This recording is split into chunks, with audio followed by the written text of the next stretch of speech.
अमन की मम्मी ने पूरा प्लान बकायदा बना लिया था कि वो कैसे अमन और प्राची को अलग करेंगी। थक हार कर मूवी देखने के बाद बाहर डिनर करके आने के बाद दोनों अपने कमरे में रेस्ट कर रहे थे। अमन को तो लेटते ही नींद आ गई, लेकिन प्राची को किन्हीं ख्यालों में खोई हुई थी। वो इतना संघर्ष करने के बाद उसने अपनी मोहब्बत को पा लिया था, लेकिन उसके सपने का क्या होगा जिसके लिए उसने अपनी जिंदगी की हर एक उम्मीद सजा रखी थी।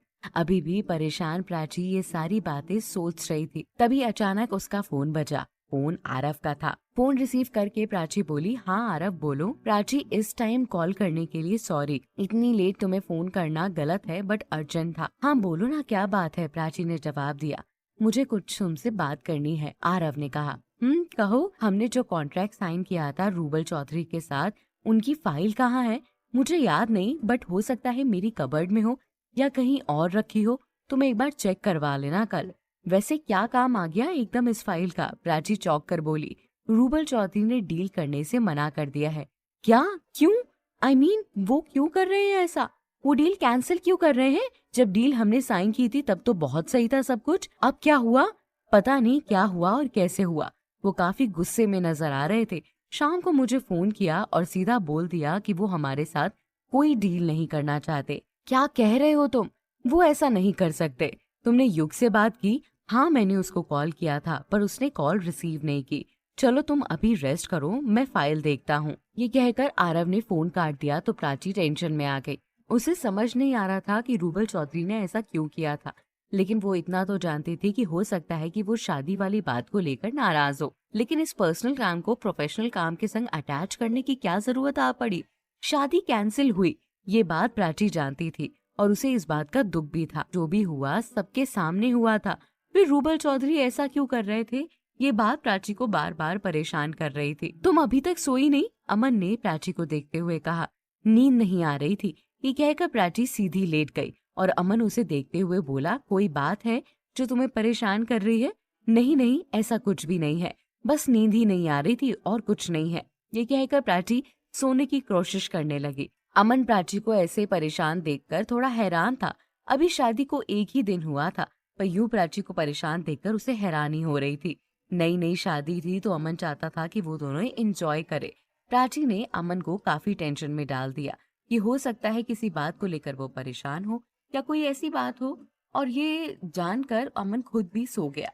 अगली सुबह अलार्म की आवाज से अमन की नींद टूटी तो उसने बगल में नजर डाली तो प्राची वहां नहीं थी।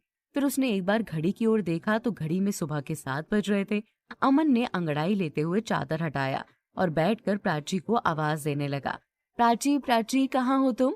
अमन की आवाज सुनकर प्राची अपने हाथ में ट्रे लेकर आई और चाय का कप अमन को देते हुए बोली, गुड मॉर्निंग। बट इतनी सिंपल गुड मॉर्निंग विश करोगी तो कैसे काम चलेगा? ऐसे तो तुम्हारे पति को ऑफिस जाने का मन भी नहीं करेगा।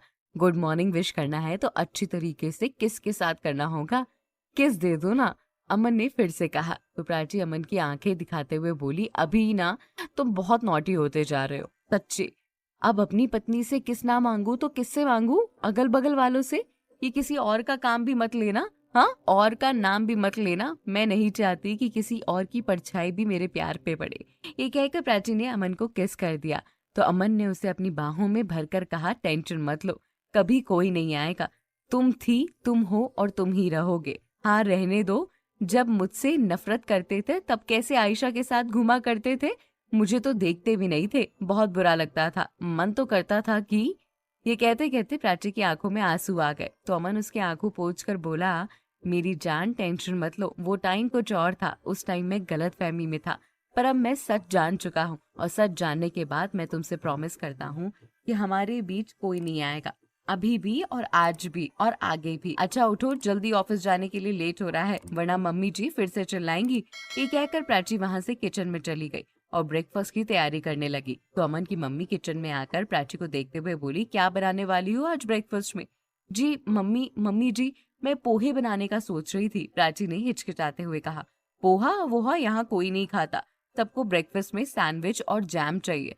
तुम एक काम करो, सैंडविच बना दो, ब्रेड फ्रिज में रखी हुई है। ये कहकर अमन की मम्मी वहां से चली गई तो प्राची ने सैंडविच बनाना शुरू कर दिया। अमन नीचे आया और बोला, मम्मी मम्मी मेरा ब्रेकफास्ट कहाँ है?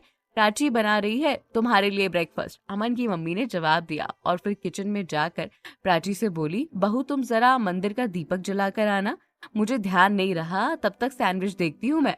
अमन की मम्मी ने कहा तो प्राची वहां से चली गई और मंदिर का दीपक जलाने लगी। प्राची के जाते ही अमन की मम्मी ने अपने प्लान के मुताबिक दोनों के बीच दूरियां लाने के लिए पहली चाल चली और सैंडविच में ऊपर से बहुत सारा नमक डाल दिया। दीपक जलाकर प्राची वापस आई तो अमन की मम्मी उसे देखकर बोली, बेटा अमन कब से डाइनिंग टेबल पर बैठकर तुम्हारा वेट कर रहा है, तुम जाकर जरा उसे ब्रेकफास्ट दे आओ, ऑफिस के लिए उसे लेट हो रहा है। जी मम्मी जी, ये कहकर प्राची सैंडविच लेकर बाहर गई और अमन को सैंडविच सर्व करने लगी। खाओ, कैसा है, टेस्ट करके बताओ। प्राची के कहने पर अमन ने मुस्कुराकर सैंडविच का पहला बाइट अपने मुंह में डाला था। उसे एकदम उकाई आ गई। वो प्राची को ऊंची आवाज में चिल्लाकर बोला, क्या है ये, हाँ कितना नमक है इसमें, इसे मुझे नहीं खाना, मैं जा रहा हूँ, मुझे लेट हो रहा है। और इतना कहकर अमन गुस्से में वहां से चला गया तो प्राची चुपचाप खड़ी होकर उसे देखती रही। उसने अमन से कुछ कहना चाहा पर अमन ने कुछ नहीं सुना और गुस्से में अपनी कंपनी चला गया। और रिश्ते की शुरुआत में ही अमन का ऐसा उस पर चिल्ला देना उसे थोड़ा अजीब लग रहा था, पर फिर उसने सोचा सैंडविच बुरे बने हैं, इसीलिए अमन ने चिल्लाया, इसमें बुरा मानने की क्या बात है, गलती तो मुझसे हुई है, तो बस अमन ने चिल्ला दिया। ये सोचकर प्राची ने सैंडविच का एक बाइट उठाया और मुंह में डाला तो सैंडविच में सच में बहुत ज्यादा नमक था। ये देखकर प्राची परेशान हो गई कि ये कैसा हुआ। उसने तो हिसाब से नमक डाला था और सैंडविच तो प्राची को बहुत अच्छी तरह बनाना आता है। जब दिल्ली में वो रहा करती थी तब सैंडविच बनाया करती थी, तो आज उससे इतनी बड़ी गलती कैसे हो सकती है। अब आगे क्या होगा, प्राची को सच पता चलेगा या कुछ और।